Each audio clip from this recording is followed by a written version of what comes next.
Você que esteve aqui na Santa Ceia, nós falamos sobre o que, gente? O arrebatamento da igreja está próximo. Só recapitulando a você, porque hoje nós vamos continuar e nós vamos falar sobre a grande tribulação hoje.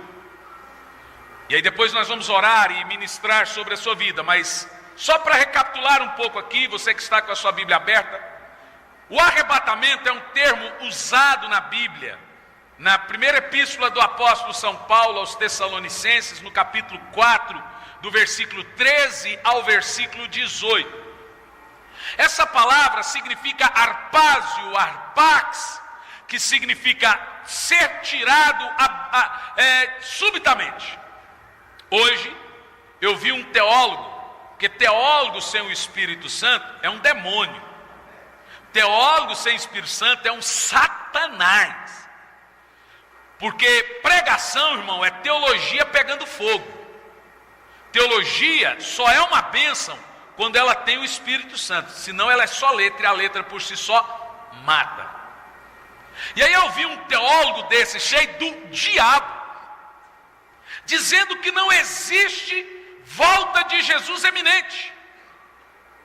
Que não existe volta de Jesus subitamente, do tipo assim, fique preparado que Jesus pode voltar a qualquer hora. Ele falou assim, sem chance isso. Porque Jesus vai voltar depois de que vier a apostasia, Jesus vai voltar depois de 7 anos de tribulação. Se ele estiver pensando na volta de Jesus depois de 7 anos de tribulação, não tem eminência mesmo. Mas eu quero que ele se vira com os textos de Jesus quando ele diz, vigiem para que esse dia não vos tome de surpresa. Eu quero que ele se vira com os textos que o apóstolo São Pedro diz que o dia do Senhor virá como o ladrão da noite. E o próprio Jesus usou o termo, o Filho do Homem vem como ladrão de noite. E aí Jesus diz, se o dono, olha o que Jesus fala, se o dono da casa souber o dia que aparece o ladrão, ele ficaria esperando. Agora, eu quero que ele se vire com textos do tipo, assim como o relâmpago sai do Oriente, se mostra no Ocidente, será o dia do Filho do Homem. Eu quero que ele se vire com textos que Jesus fala, no abrir, que Paulo fala, no abrir e fechar de olhos. Eu quero que ele se vire com Mateus 25:10, aonde não perceber e chegar o esposo, com os dias de Noé. Bom, eu poderia gastar a noite aqui. Agora, o que leva um pastor ir na mídia e falar isso? Eu vou dizer para você o que? Pecado. Eu só tenho uma resposta. O pastor que fala, irmão, não tem volta eminente de Jesus, você não precisa se preparar para a volta de Jesus, ele está justificando o pecado dele. Irmão, não precisa você falar isso para o povo. Você pregando volta de Jesus, o povo já peca. Se você pregar isso, eles vão virar o quê? Você está entendendo o que eu estou dizendo? Quem está entendendo, diga amém. Amém. Portanto, nós pregamos que o arrebatamento é uma doutrina que ensina uma volta eminente de Jesus, que ele voltará para a sua igreja. É uma doutrina que ensina que, de repente, multidões de pessoas ao redor do mundo vão desaparecer num piscar de olhos. Veja, arrebatamento, a palavra está na Bíblia. É Paulo que diz, nós seremos arrebatados, tirados, arrancados. Isso significa que a qualquer hora, como um ladrão da noite, a qualquer momento, no abrir e fechar de olhos, uma multidão de pessoas vão desaparecer. Essa é a doutrina do arrebatamento. Nós aprendemos isso domingo. Esse arrebatamento, ele acontece para a igreja. A Bíblia diz, é o som do arcanjo tocando, que a igreja ouve, e de repente ela some, ela desaparece. Como eu queria que esse dia fosse hoje, como eu queria que nós vivêssemos. Agora veja bem, nós estamos vivendo dias precedentes ao arrebatamento. No domingo nós falamos algo muito interessante sobre o livro do Apocalipse, você se lembra? Nós fizemos aqui uma dissecação muito interessante, que se nós analisarmos as 7 eras da igreja, diga comigo, 7 eras. Fala, 7 eras. Vou esperar aqui meu querido discípulo pegar uma caneta. Eu sou atencioso, eu vi que o antes foi só pegar uma caneta. Então eu vou ser educado para ele, porque isso que eu falei é interessante para ele. Eu só estou atento. Mas vamos lá, pronto antes? Então tá bom, ficou vermelho. Já conheço antes. Veja, a Bíblia Sagrada, ela é separada por 7 dispensações, ou eras, 7 alianças de Deus com o homem, né? Eu acho que pelo menos essa parte da mensagem do pastor Aparício vocês devem entender. Acho que essa parte, das 7 alianças de Deus na história da humanidade, né? Vocês têm que relevar que a idade dele já é bem avançada, então ele quer pregar do Gênesis ao Apocalipse em uma mensagem, né? Mas eu penso que algumas coisas vocês entenderam. Luiz Hermínio é do mesmo jeito também. Começa Mateus, estou até hoje esperando ele pregar Mateus 16 na igreja, até hoje ele não pregou. Prega 5 mensagens numa, né? Mas vamos lá, são 7 alianças de Deus com o homem, desde a aliança da inocência, edêmica, adâmica, abraâmica, noádica, davídica e aliança eterna. Eu acho que foi isso. É isso aí, né? Acho que foi rápido e rasteiro. E nós temos 7 eras da igreja. Cada era, ela é separada por um período. No sábado, no domingo, um irmão me falou: como que nós sabemos em qual era nós estamos?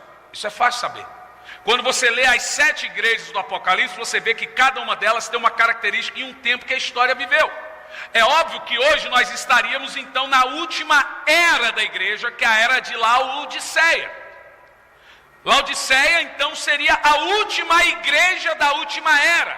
Ela é uma igreja literal que representa naquela época, mas ela também representa um tempo do último tempo em que a igreja seria rica, mas fria, seria rejeitada e abandonada pelo Senhor, e que o Senhor vomitaria essa igreja da sua boca. Fato que então não existe 8 eras, ou 8 dispensações, ou 8 tempos, só existe 7.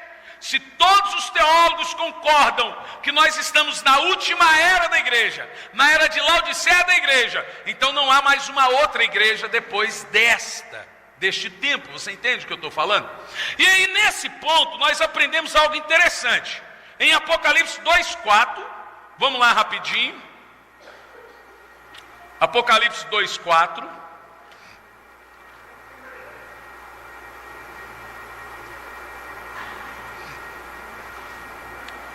Para a primeira era da igreja, a era de Éfeso, diz assim, ó: entretanto tenho porém contra ti que abandonaste o teu primeiro amor. Recorda-te, pois, de onde caístes, arrependa-te e volta à prática das boas obras.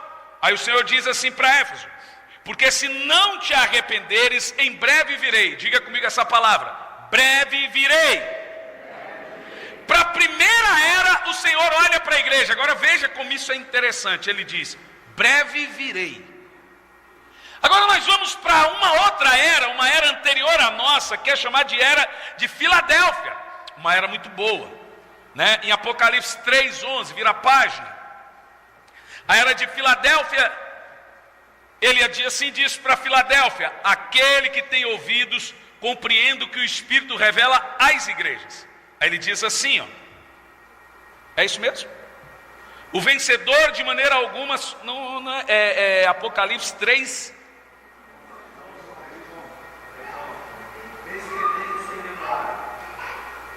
Não, mas eu estou lendo 3:11 de Apocalipse. É 2, eu estou lendo 2. É 3:11. Vamos lá.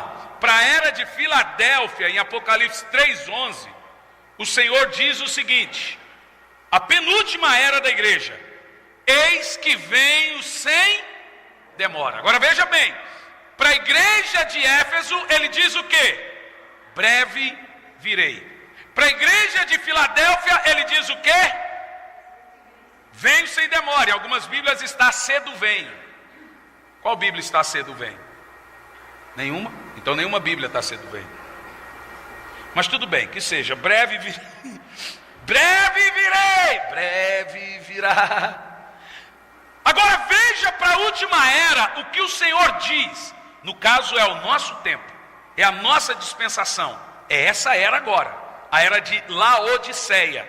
Em Apocalipse 3:20, vou recapitular. Para a primeira era ele diz o quê? Breve virei. Para a penúltima era ele diz o quê? eis que venho sem demora. E para a última era, olha o que ele diz no verso 20: eis que estou à porta e bato. Olhe bem, viu, Joraci? Você que estava dodói no domingo, era você ou o Luiz estava dodói? Era ele. O Luiz estava dodói. Mas manjão desse tamanho dodói aí. Veja bem, para a primeira era, o Senhor tem um cuidado de dizer: ainda não estou vindo, breve virei. Para a penúltima era, o Senhor ainda tem o cuidado de dizer: ainda não estou vindo, venho sem demora. Mas para a última era ele diz: eu já estou vindo, estou às portas. Leia aí na sua Bíblia: eis que estou às portas e bato. Deixando claro para você, irmão, que eu não preciso ser um doido, maluco, para sair por aí fazendo continhas dispensacionalistas, como os preconceituosos da doutrina dispensacional gostam de dizer da gente. É simples de entender. O Senhor está falando para a era de Laodiceia, a era da mornidão, a era de crentes que não têm vontade de ir para a igreja, de crentes que passam uma cara sem ir na igreja, porque o fato de você não congregar, irmão, já é sintomas de laodiceano.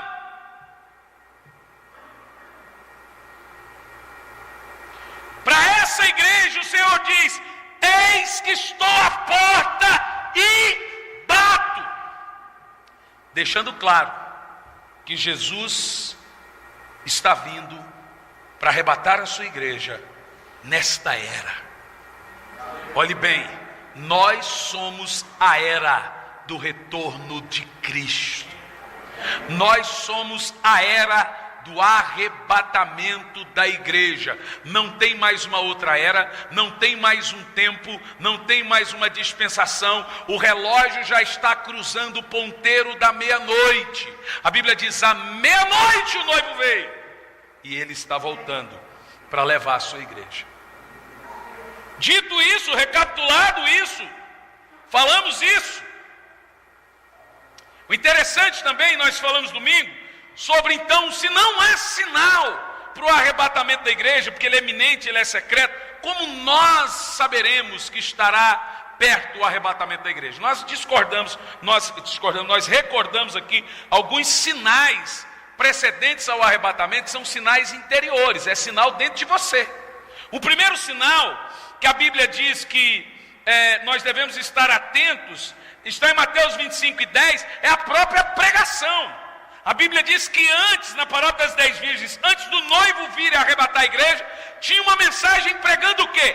Aí vem o noivo, sai-lhe ao encontro. Então, o sinal precedente do arrebatamento é você estar atento à pregação. Nesse ponto, eu falo para você e falo também para quem nos assiste pela internet: cuidado. Aqui não. Aqui o povo sempre vai estar em alerta acerca do retorno de Cristo. Mas cuidado, se você está numa igreja que passa 1 ano, 2 anos, 6 meses ou até mais, sem sequer anunciar o retorno de Cristo. E agora eu estou fazendo uma acusação: sai dela! Você que quer subir com Cristo, procure uma igreja que anuncia o retorno dele.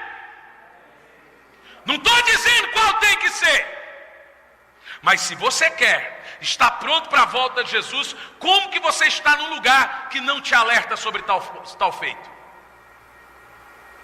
Chega lá e fala para o seu pastor: eu gostaria de lhe fazer uma pergunta. Por que o senhor não prega volta de Jesus? Alguns vão dizer: veja, é coisa do final dos tempos, então Deus já sabe de tudo. Mas peraí, a Bíblia manda pregar. Ou então outros vão dizer: eu não entendo. Então vai estudar, vai aprender, vai ler na Bíblia. Agora pense comigo, você conhece igrejas que passam, honestamente, vou perguntar aqui para esse público aqui: você já esteve em uma igreja durante anos que nunca foi pregada a volta de Jesus? Seja honesto, levanta a mão. Tem alguém aqui? Levanta a mão bem alto. Bem alto, vá. Jesus.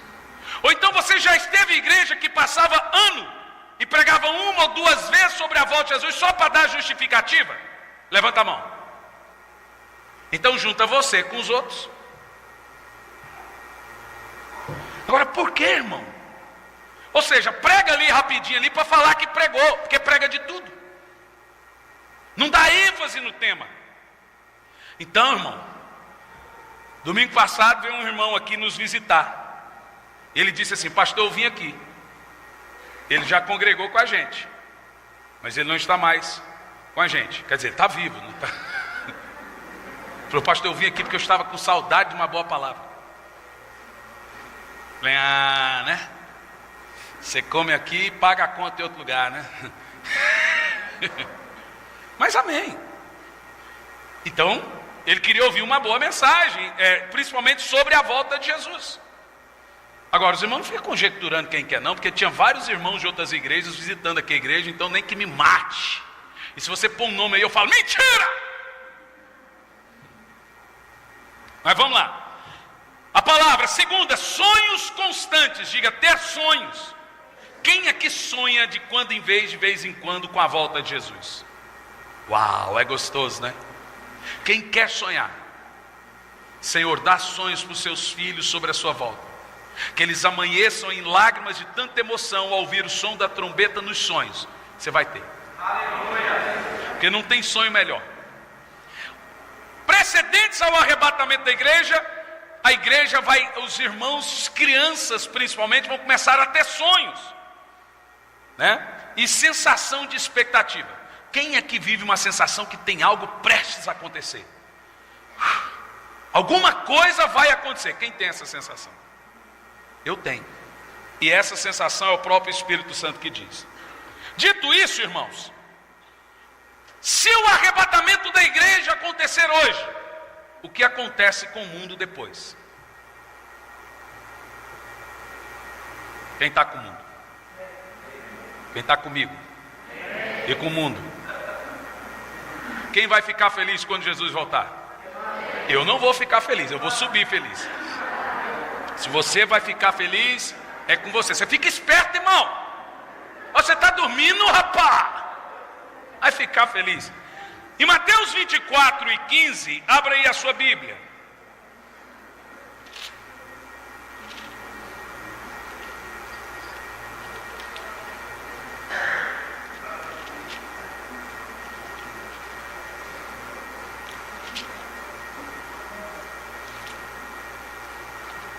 Mateus 24 e 15. O Senhor Jesus diz assim: e assim, quando vires a profanação horrível da qual falou o profeta Daniel no lugar santo, ao ler a profecia, entenderá isso. Os que estiverem na Judéia, fuja para os montes. Quem estiver sobre o telhado de sua casa, não desça para retirar dela coisa alguma. E aquele que estiver no campo, não volte para pegar sua túnica. Serão dias terríveis para as mulheres grávidas e para as que estiverem amamentando. E orai para que a vossa fuga não ocorra durante o inverno, nem no sábado, porque haverá nessa época grande tribulação, como jamais aconteceu desde o início do mundo até agora, nem nunca haverá. E se aqueles dias não tivesse sido abreviado, nenhuma carne se salvaria, mas por causa dos eleitos. Ó, beijinho no ombro. Por causa dos eleitos, este tempo, o tempo que nós estamos vivendo, está sendo encurtado. É por sua causa que o ano está terminando mais rápido, viu, irmão? É por sua causa que o dia termina rápido. Agora veja bem, irmãos, quando nós falamos de grande tribulação, que é o período que ocorre depois do arrebatamento súbito da igreja. Se a igreja for arrebatada hoje, em seguida começa um período de 7 anos que Jesus chama de grande tribulação. Não é tribulação. Tribulação ocorre lá no próprio Malawi, onde eu estou indo, na China, na perseguição aos cristãos, na Coreia, lá na Arábia com o Estado Islâmico, é uma tribulação. Mas Jesus disse que a tribulação que virá sobre o mundo, ela nunca houve e nem nunca haverá. É algo indescritível. É 7 anos de situação incalculável e indescritível. Quem está entendendo o que eu estou pregando? Preste muita atenção no que você vai ouvir. De fato, essa tribulação é para o mundo? De fato, ela é para o mundo. Mas por que devemos pregar? Como alerta, para você saber o que aguarda o mundo e quem não subir no arrebatamento da igreja, quem não subir no rapto. O que nós precisamos saber sobre a tribulação? Jesus começa falando ela em Mateus capítulo 24, no verso 15.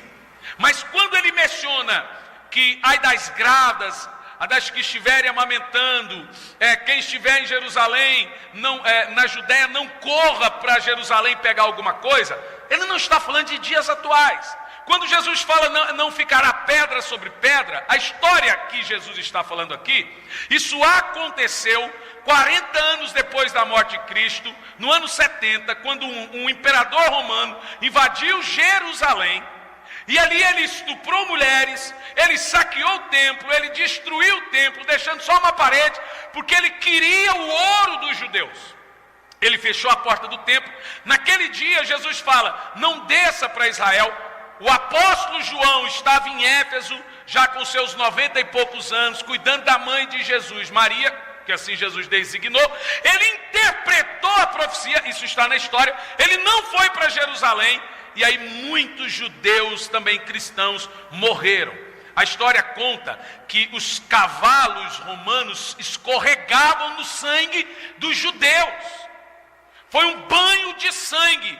A profecia começa. Por que Jesus fala? Ai das grávidas e das que amamentam. Porque esse imperador, esse general Tito, que depois se tornou imperador, ele pegava a faca e tirava as crianças na faca, assim, ó, do ventre da mãe, e jogava a criança no fogo.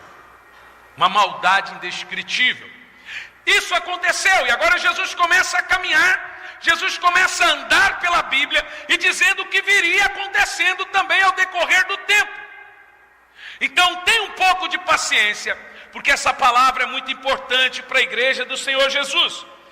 A grande tribulação, a pior delas, é um período de 7 anos, depois do arrebatamento. Porém, a tribulação bíblica, perseguição bíblica, ela ocorreu, viu? Sua esposa, Francinaldo, deu um branco agora. Bel, foi isso que você falou dos 490 anos que ficou no ar aquele dia. Hoje você vai entender. O período da tribulação, ele é um período não só de 7 anos, ele é um período de 490 anos. A tribulação é chamada na Bíblia de as 70 semanas de Daniel. Quem era Daniel? Daniel era um profeta apocalíptico, que Deus revelou para Daniel todos os sinais do final dos tempos. Então veja, os 490 anos registrados em Daniel, capítulo 9, versículo 24 a 27, diz assim: 70 semanas estão determinadas sobre Israel. Aqui é a tribulação, e sobre a sua santa cidade, para cessar a transgressão, dar fim aos pecados, expiar a iniquidade, trazer justiça eterna e selar a visão e a profecia, e para ungir o santo dos santos. Aí aqui o próprio, não somos nós dispensacionalistas que fazemos continhas, é a profecia que faz a continha. Você quer ver a continha da profecia? Verso 25, sabe, entende, desde a saída da ordem para restaurar e para edificar Jerusalém e até o Messias, o príncipe haverá 70 semanas. É conta ou não é? Vamos lá fazer a continha. E 62 semanas as ruas serão reedificadas, mas em tempo angustioso. Verso 26. E depois das 62 semanas será tirado Jesus. Jesus morre na semana de número 62. Quem está comigo aí, diga amém. Mas não para si mesmo. E o povo do príncipe que há de vir. O príncipe é o anticristo. O ungido é Jesus. O príncipe é o anticristo. E o povo do príncipe é o império romano, dizendo que o anticristo tem que ser europeu, misturado com judeu. Ou com árabe. Tem que ser filho de Abraão com europeu. O povo do príncipe que há de vir destruirá a cidade. Que foi o que aconteceu. Quem está entendendo, diga amém. Agora veja bem, vamos lá fazer a continha da grande tribulação.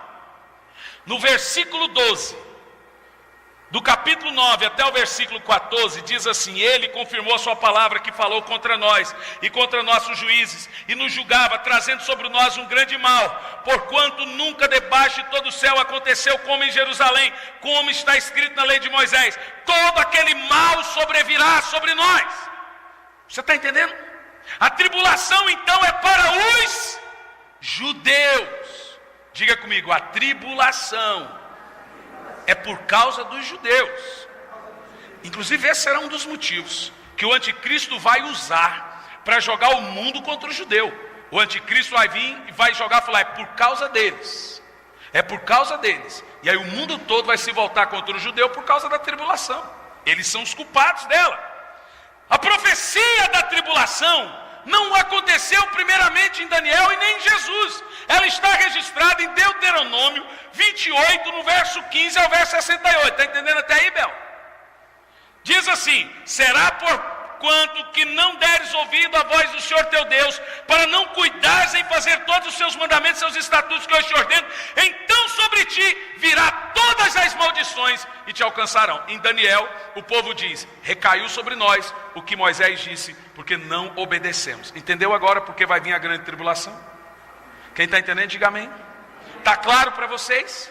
Está claro? Então o período, vamos lá. Quando as 70 semanas de Daniel começou? Quando a grande tribulação começou? A palavra semana, no original, é Shabuá. Não é semanas de dias.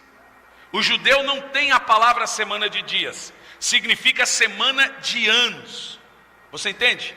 A palavra semanas de dias é só nós. É do grego, né? Ou seja, uma semana para o judeu significa 7 anos. O conceito semana como sendo de anos era comum entre os hebreus. Agora preste atenção nisso. O cronograma das 70 semanas de Daniel 9:24, a tribulação corrente. 70 semanas. Cada semana, 7 anos. 70 vezes 7? 490 anos. Completa o programa de Deus com o mundo, de Deus para com Israel, dividido. Não é nós dispensacionalistas, é Daniel que fez a divisão aqui. Nós lemos aqui a divisão, divididos em 3 períodos. Primeiro período, 7 semanas, 49 anos. Segundo período, 62 semanas, 434 anos. E depois o último período, 7 anos. Uma última semana faltando, que é 7 anos. Por que que essa última semana não foi contada? Veja você, por que que os 434 anos são contados? Por que que esses outros anos são chamados de tribulação e os últimos 7 anos não são? No total, irmãos, a tribulação é chamada na Bíblia de as 70 semanas de Daniel. Diga, as 70 semanas de Daniel. Então vamos lá. Primeiro, olha o que que Daniel fala. A grande tribulação, durante as primeiras 7 semanas, diga comigo, 49 anos. Jerusalém foi reconstruída em tempos trabalhosos, lá no tempo de Jeremias. Isto é descrito em Neemias, isso é descrito em Neemias. Diz assim Neemias no capítulo 2: a saída da ordem para restaurar e reedificar Jerusalém é o decreto de Artaxerxes, tal como está registrado. Durante 49 anos seguintes, Jerusalém foi reconstruída. Olha lá, começando a tribulação lá aonde, gente? Em Neemias. Quem está comigo aí? O exílio na Babilônia, a perseguição pelos persas, já era o quê? Tribulação. É isso que Daniel está falando. Quem está me acompanhando aí? E continua o texto. Segundo, primeiro período, 49 anos. Falta o segundo período, 62 semanas seguintes, que dá 434 anos. Segundo período, as 62 semanas, recontando, cada semana são 7 anos.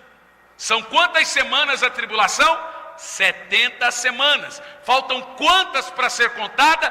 Uma semana, que é 7 anos. Não sou eu que estou falando isso, é Daniel que fala isso. Quem está comigo aí? Amém. Irmão, seu pastor pode ser feio, baixinho, mas lê a Bíblia. Aqui nós não vamos pregar o que a gente acha que tem que pregar. Nem eu, nem o pastor Samuel e nem os demais pastores. Nós vamos pregar o que a Bíblia diz que tem que pregar. E está escrito na Bíblia, não é continha nossa, o que se lê, se prega. Olha o que está escrito na Bíblia. As 62 semanas seguintes, 434 anos, entende-se desde a reconstrução de Jerusalém até o nascimento de Jesus. Veja você que são 430 anos de silêncio de Deus. Vou te fazer uma pergunta. Quem era a voz do que clamava no deserto? Quem, gente?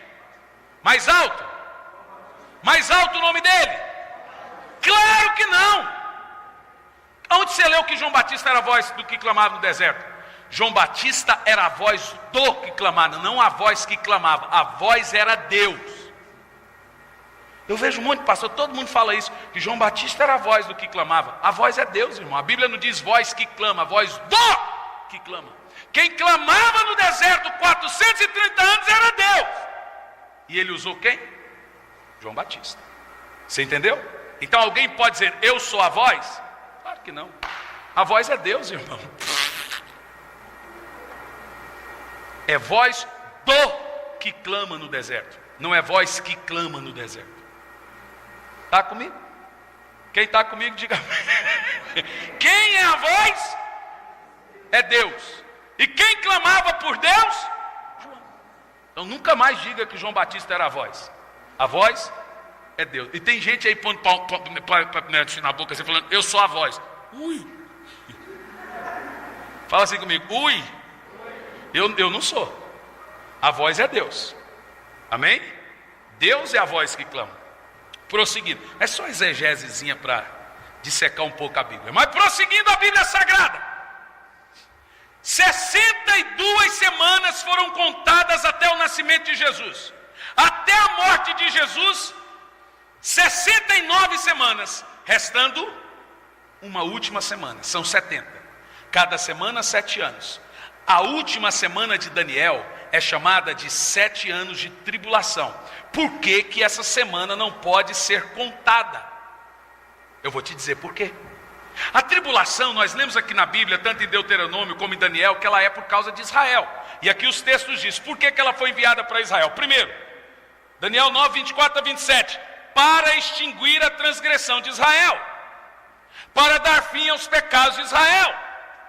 Para expiar a iniquidade de Israel. Para trazer justiça eterna. Para selar a visão e a profecia e para ungir o Santo dos Santos. Está aqui por que a tribulação vem. Agora veja, quando Israel deixou de existir, 40 anos, no ano 70, depois da morte de Cristo, Israel sai do mapa. Sem Israel não tem o que, gente? Tribulação. Se a tribulação é para Israel, quando a tribulação precisa voltar a ser contada? Quando Israel volta a existir. E quando Israel voltou a existir? 14 de maio de 1948, Israel volta a existir. Só que tem um detalhe nesse ponto. Passa a ter um novo ingrediente na história mundial. Esse ingrediente é você, a igreja. Com a igreja aqui, a Bíblia diz que nós não somos filhos da ira. Isso tem que ficar na sua cabeça. A ira de Deus não é para você. A disciplina sim, ira não. Deus não traz ira sobre filho. Deus traz disciplina sobre filho. Deus traz ira sobre o mundo. A Bíblia diz que nós não somos filhos da ira. Eu quero que você diga isso bem alto, para não sair do seu coração. Diz, eu não sou filho da ira.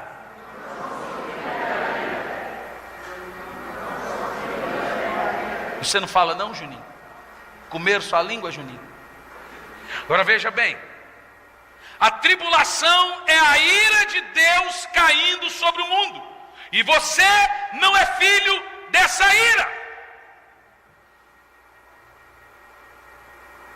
Então, meu filho, você pode filosofar, conjecturar, você pode ser o maior teólogo do mundo.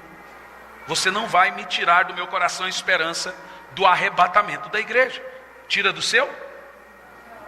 Não tira.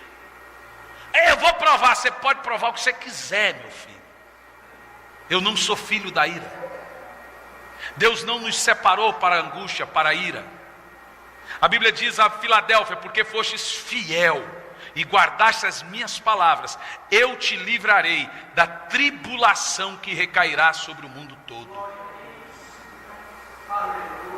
Está escrito aí, irmão. Eu não sou filho da ira.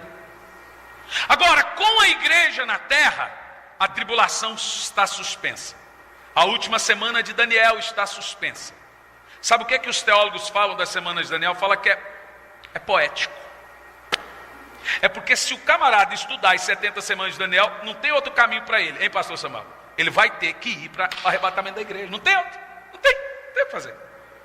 Se você estudar as 70 semanas de Daniel, a era última da igreja, você vai ter que crer no arrebatamento. Aí eles pegam o livro de Daniel e falam: aquilo é poético. Estou vendo o poético aqui, viu? Estou vendo o poético.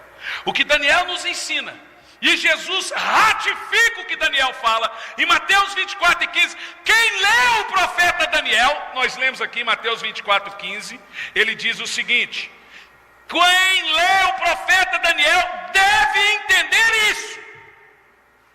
Está escrito aí ou não está? Então Jesus está dizendo que você não pode estudar a grande tribulação sem ler o que Daniel escreveu, sem entender as 70 semanas. Então agora, deixando claro para você, as 70 semanas são 490 anos. Nós não estamos em 490 anos, porque falta 7 anos. Nós estamos na semana de número 69, ela não voltou a ser contada. Para ela voltar a ser contada, a igreja tem que sair de cena. Aí ela volta a contar. Israel volta a estar debaixo da ira de Deus. Ela parou de ser contada porque Israel saiu do mapa. Israel sumiu do mapa. Sem Israel não tem tribulação. Ela tem que voltar. Israel já existe, mas agora tem igreja. A igreja tem que sair do mapa para a tribulação voltar a ser contada. Quem entendeu aí? Está claro para vocês? Portanto, a volta de Jesus é um evento. O arrebatamento é para a igreja, a volta é para o mundo. A volta de Jesus é depois de 7 anos de tribulação. O arrebatamento é antes de 7 anos de tribulação. Qual desses que a igreja está? No arrebatamento. Qual desse que você vai estar? Qual desse que você vai estar? Quem vai subir feliz com Jesus no arrebatamento? Agora vocês entenderam a questão. Eu vou subir feliz, não ficar, mas vou subir. Amém? Por quê, pastor? Me dá a prova bíblica que a tribulação é só para judeu. Como a gente põe a coisa na internet é cheio de gente que come pela mão dos outros. É tudo papagaio. Ninguém estuda. Ouve e fala. Daniel 9:24 sobre a tribulação. 70 semanas estão determinadas sobre Israel. Uau! Está na Bíblia com todas as palavras.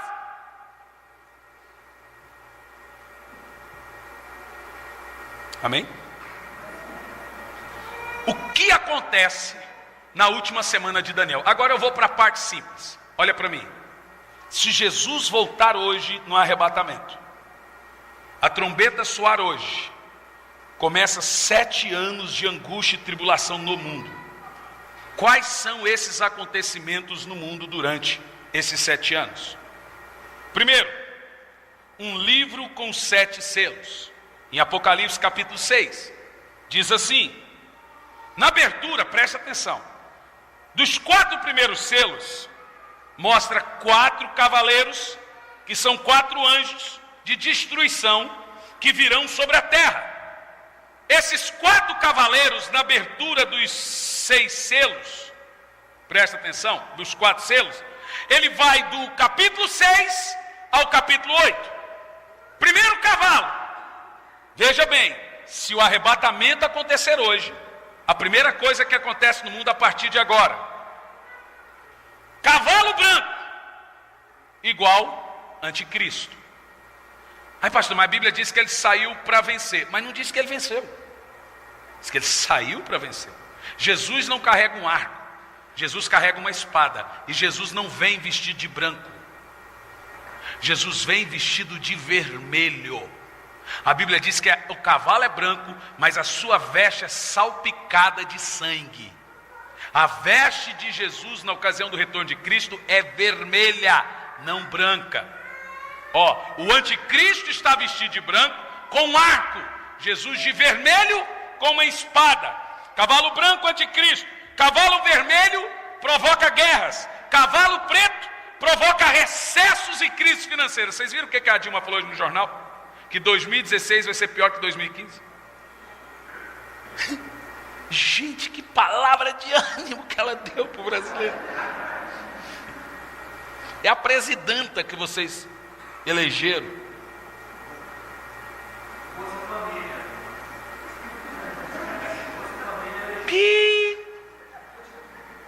De fato, você tem razão. E agora não tem dinheiro para pagar a Bolsa Família. E aí? Agora veja você. É o cavalo vermelho que provoca guerras. É o cavalo preto que provoca crises financeiras no mundo. Veja você que os cavaleiros já estão correndo. Olha o que eu estou dizendo. Os cavaleiros já estão correndo. Primeiro que a Bíblia diz que o espírito do cavalo branco já opera. Segunda de Paulo aos Tessalonicenses, capítulo 2, no versículo 7, que o espírito do anticristo já está na terra. Eu vou chutar para você hipoteticamente, ele já existe. Nós sabemos quem ele é, mas não sabemos que ele é o anticristo. Eu acho. Hein, Fer? O dia que você falar, não, é ele. Você fala, eu sei que é o anticristo, você ficou. Porque ele só vai ser revelado depois que a igreja sai. É o que a Bíblia fala, que ele aguarda, o anticristo só aguarda somente que seja tirado da terra aquele que o detém. Quem detém o anticristo é o Espírito Santo na igreja. Quando sair ambos, todo mundo vai saber quem é ele. Então veja, o cavalo amarelo é o cavalo da morte, é um espírito de violência. O cavalo preto é da crise financeira. Veja você que quem provoca violência no mundo, quem provoca guerra no mundo, quem provoca fomes e recessões no mundo, são esses 4 cavaleiros. E mais o branco que provoca essa Babilônia religiosa, essa torre de Babel religiosa, esse espírito do anticristo. Quem está entendendo, diga amém. Vamos lá, na abertura do 5º selo, no verso 9, João vê os mártires salvos no paraíso. Na abertura do 6º selo, no verso 12, João vê eventos cataclismos como terremotos, eclipse da lua, do sol, estrelas caindo e remoção de montes dos seus lugares. Na abertura do 7º selo, agora no capítulo 8, João vê 7 anjos, cada um com uma trombeta. 7 selos. Quando o último selo é aberto, 7 trombetas começam a tocar. Como que procedem essas 7 trombetas? Apocalipse 8, primeira trombeta, verso 7, destrói a 1/3 parte da terra, as árvores, as plantações, as ervas e as frutas. No último selo, 7 trombetas começam a tocar. Isso é a grande tribulação. Na abertura do último selo, ao som da última trombeta, o que acontece na terra? Destrói a 1/3 parte da terra. Já de cara, 1/3 parte da população morre. Se hoje é 8 bilhões, quanto morreria? Os irmãos bons de matemática. Você, pastor Fernando, você é bom de matemática? Não é também nada. Pastor Samuel, não descobri esse talento seu não. Você, que é isso? Eu, irmão, com matemática eu sou um bom pregador. Mas vamos lá. Morreria em torno de 2,5 bilhões de pessoas. Você viu como você não sabe nada, você fala em torno. Mais ou menos. Não estariam na terra, no som da primeira trombeta. Segunda trombeta, ainda no versículo 8. É lançado no mar uma grande montanha de fogo venenoso. E a 1/3 parte do mar se torna em sangue, matando a 1/3 parte das criaturas no mar. Agora veja, durante a tribulação, os recursos naturais vão sumir, a terra começará a se tornar desértica. The Walking Dead. Terceiro, no verso 10, a terceira trombeta a ser tocada. É lançado um grande cometa ardendo em fogo sobre os rios, destruindo a terça parte dos rios, destruindo as fontes de todos os rios e envenenando-os. Agora a água potável vai deixar de existir. Quarta trombeta, no verso 12, é ferido o sol, a lua e as estrelas, para que o dia se torne como a noite. E aparecesse um anjo dizendo que as 3 próximas trombetas seriam as piores ainda. E tem gente que quer ficar aí. Vai ter nem pasta de dente, irmão. Você consegue viver no mundo sem pasta de dente, irmão? Tem gente que não consegue viver no mundo sem um WhatsApp.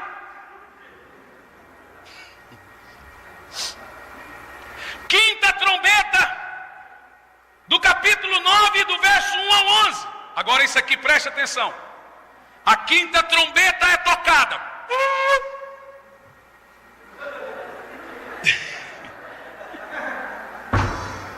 Irmão, por que você está assustado? Você não vai estar aqui. Diga amém. Diga, eu não vou estar aqui. Diga, eu não vou estar aqui. Eu vou ser arrebatado. Quem quer ser arrebatado aí? Então, irmão, muda de vida ou muda de Deus, viu? Dizia os nossos pais, se atipa. Se atipa, menino. Quinta trombeta. Demônios serão soltos para atormentar o homem por 5 meses. Um tormento tão terrível que os homens pedirão para morrer e a morte fugirá deles.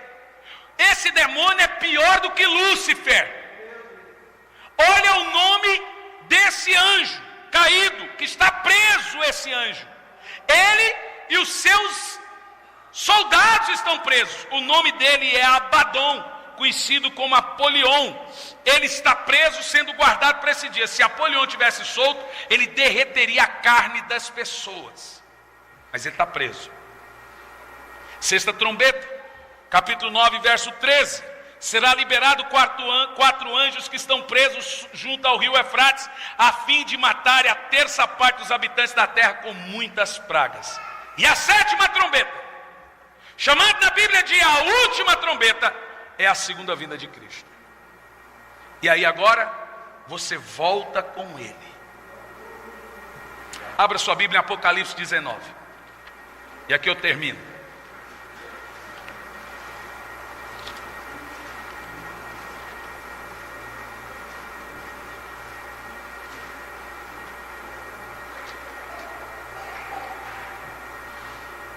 Não precisa ficar com medo não, que você vai subir com Jesus, viu? Eu só fico olhando aqui, tem gente que está com medo, assustado, para vir aqui para ouvir terrorismo. Não precisa ficar preocupada não, minha filha, que você é ovelhinha dessa casa, você vai subir com Jesus, viu? Quem vai subir com Jesus?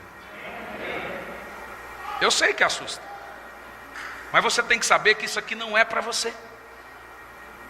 Amém? Amém?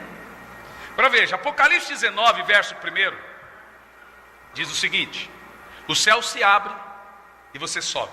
Antigamente, na época do pastor Leandro, do pastor Alexandre, o pastor Samuel era ministro de louvor na igreja, ele cantava assim, ó: é de repente que acontece. Lembra, pastor Samuel? É de repente que acontece, o céu se abre, o Espírito desce. É de repente que acontece, Jesus aparece. É da igreja, João. Isso é da sua época, João. Veja bem, em Apocalipse 19, verso 1, o céu se abre e a igreja sobe no arrebatamento. Olha o que diz em Apocalipse 19, 1. Havendo passado esses acontecimentos, veja você que tudo para trás de Apocalipse 19 é a grande tribulação, ok? Do capítulo 4 ao 19 de Apocalipse é grande tribulação. Aí olha o que fala no verso 19. Do capítulo 4 ao 19 é grande tribulação de Apocalipse. Havendo passado esses acontecimentos, presta atenção, olhe bem. Ouvi no céu uma grande voz que anunciava: aleluia, salvação e glória e poder pertencem ao nosso Deus. A grande tribulação está ocorrendo na terra e as bodas do Cordeiro estão ocorrendo no céu. Olha as bodas, é você. Porque verdadeiro e justo são os seus juízos. Ele condenou a grande prostituta que corrompia a terra com sua sedução. Das mãos dela vingou o sangue dos seus servos. Agora olha o verso 7.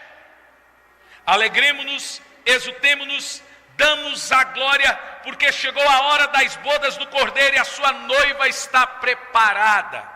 Veja que a igreja sobe para o céu antes de Jesus descer para o céu, porque a Bíblia assim relata que tem um período antes da segunda vinda de Cristo chamado bodas do Cordeiro. É onde você está lá no céu, recebendo seus galardões, suas premiações, por ter feito a obra de Deus aqui na terra. Agora vamos lá para o versículo 11 de Apocalipse 19. Apocalipse 19, o céu se abre e você chega no céu. Está entendendo, Vanderlei? Você está entendendo ou dormindo? Eu estou vendo você assim, eu não estou vendo seu olho está aberto.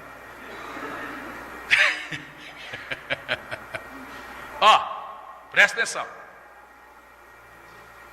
No capítulo 19 do verso 1, no verso 1 do capítulo 19, a igreja, o céu se abre e a igreja entra no céu, amém? No capítulo 19, verso 6, a igreja está nas bodas do Cordeiro.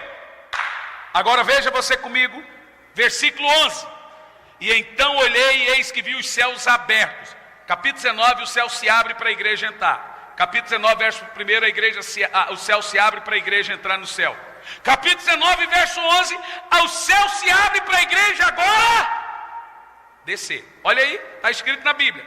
Então olhei e eis que vi os céus abertos, diante de mim um cavalo branco, cujo cavaleiro se chama Fiel e Verdadeiro. Ele é responsável por julgar e guerrear com justiça. Seus olhos são como chamas vivas de fogo, sua cabeça há muitas coroas em nome escrito que somente ele conhece. Agora olha a cor que Jesus vai estar vestido aí. Quem está comigo? Estava vestido com um manto manchado de sangue. Qual é a cor da roupa de Jesus? Vermelho, cor de escarlata, sangue. Verso 14. E os exércitos dos céus seguiam, vestidos de linho fino, alvo e puro, montados em cavalos brancos. Mas você pode dizer, mas esse exército aqui é anjo. Veja, qual é a roupa que eles estão vestidos? Linho fino e puro, montados em cavalos brancos. Qual é a roupa que foi dada para a igreja em Apocalipse, versículo 7? Alegremos-nos, exultemos, porque chegou a hora das bodas do Cordeiro e a sua noiva está preparada. Qual é a roupa que você vestiu quando chegou no céu? Verso 8. Para vestir-lhe foi-lhe providenciado o quê? Linho fino. Então esse exército que desce do céu está vestido com a roupa que ele ganhou. Quem é esse exército que desce do céu na vida do Senhor? É eu e você.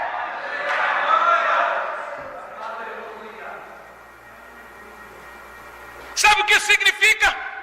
Que a igreja hoje é noiva, se torna a esposa, é treinada para ser um exército e desce para guerrear com Jesus.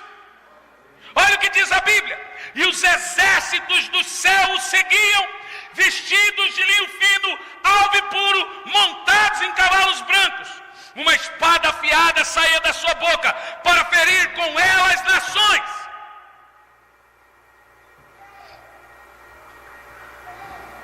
Dissecando aqui, esse é o relato da última trombeta. Presta atenção.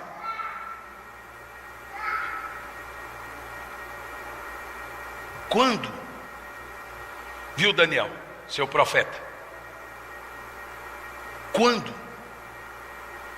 a trombeta do arrebatamento tocar, eu estou tentando ser simples, que Apocalipse é difícil, gente. E veja, você que eu estou tentando ser simples o máximo possível. Quando a trombeta do arrebatamento tocar, você sobe. E o que você fica fazendo lá por 7 anos? Vamos ver se você entendeu? Bodas do Cordeiro, galardões, festa. E enquanto isso, o pau quebra aqui na terra. Depois de 7 anos, a última trombeta toca. Esses 7 anos na terra, 7 selos, 7 trombetas. Quando a última trombeta tocar, você vem com Jesus para a guerra, chamada Guerra do Armagedon. Agora veja bem o que você está aprendendo aqui. A grande esperança para você é subir com Jesus. Por que um pastor prega a grande tribulação? Por que ninguém prega? Porque é chato de ouvir, é muita conta e muito detalhe. E aí, não vamos pregar então? Vai deixar o povo no escuro, nas sombras? Se Jesus, uma irmã, não aqui, lá no centro chegou: ai pastor, é tão chato de ouvir essas mensagens. Falei: quais? Sabe o que eu estava pregando? A volta de Jesus. Falei: ah pastor, dá um pouquinho aí de água para descer. O que você quer dizer? Aí prega umas bênçãos. Falei: irmã, vai arrumar outra igreja para você. Você vê que a Bíblia, isso é exatamente o que Paulo diz. Está dando coceira nos ouvidos aqui, ó. Não consegue ouvir, irmãos. Eu sei, você é cansaço, mas vença aí o cansaço. Isso aqui é para você saber, é conhecimento, é pureza. Se para você é difícil, para mim então tem que sistematizar tudo isso.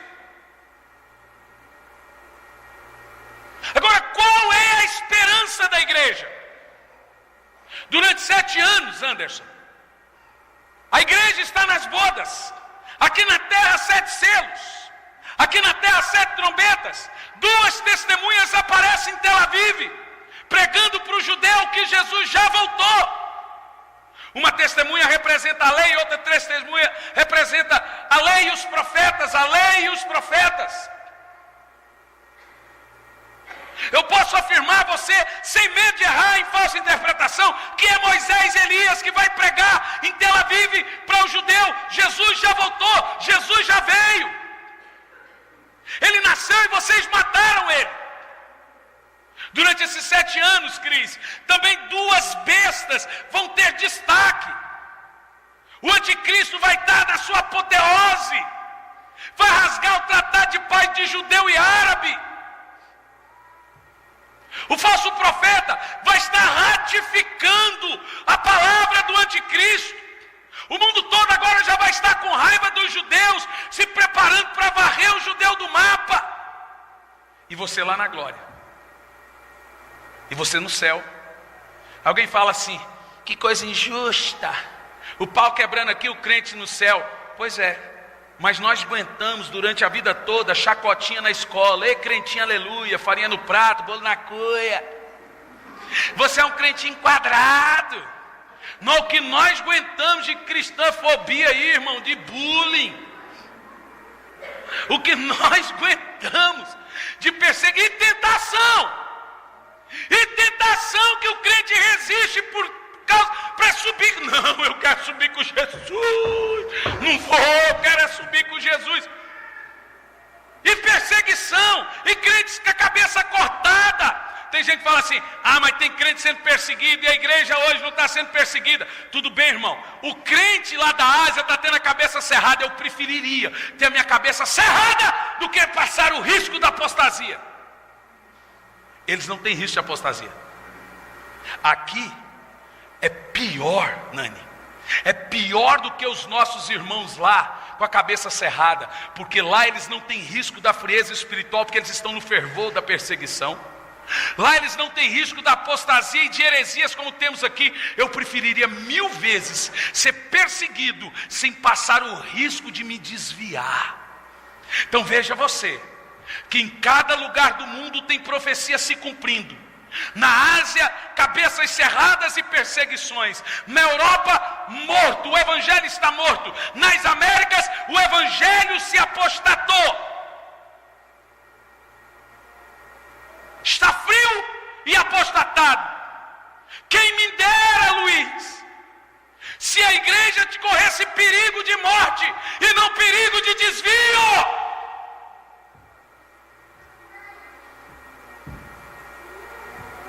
Eu preferiria uma faca no meu pescoço do que no meu interior, inconsciente, eu estar correndo o risco de me desviar do Evangelho. Porque uma faca no meu pescoço, eu estou consciente que eu subo com Cristo. Mas se eu tiver com a minha mente inconsciente que eu estou me desviando, eu não tenho consciência nenhuma.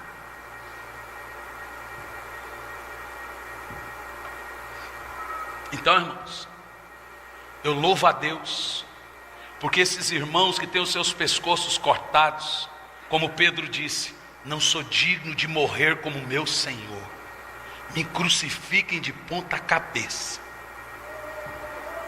Eu louvo a Deus, porque quando nós chegarmos na glória, eles terão o maior galardão de todos. A Bíblia diz que esse tipo de gente não ama a sua vida.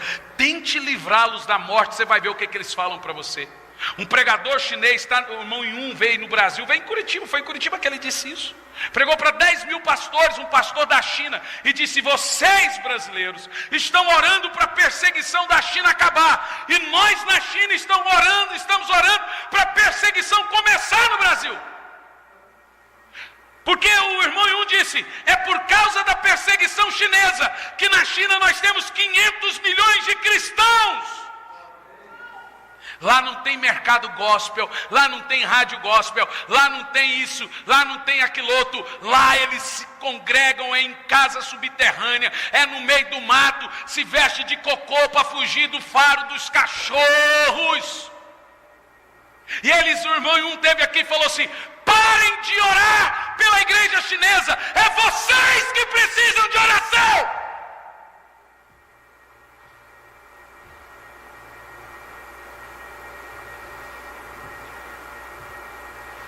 Nós precisamos despertar. Diga: eu preciso despertar. Sabe por quê? Porque Jesus não breve voltará, nem cedo virá. Jesus já está às portas. Jesus já está voltando. Agora olhe bem, temos que parar de brincar de ser crente, brincar de igreja. Temos que ter fervor, paixão, intensidade. E Jesus disse: cuide, para que esse dia não vos apegue, não vos tome de surpresa. Agora veja, você não tem que ficar assustado, sem dormir com essa mensagem. Você deve pensar. 1 de João 1,7: se andarmos na luz, como Ele na luz está, temos comunhão uns com os outros, e o sangue de Jesus Cristo nos purifica de todo pecado. Não deixe o diabo te acusar. Quando o diabo vier e te acusar, você fala assim: Satanás, Satanás, Jesus me comprou com o sangue dele. Eu sou salvo, eu sou eleito do Senhor. Amém. Eu quero que você fique em pé no seu lugar.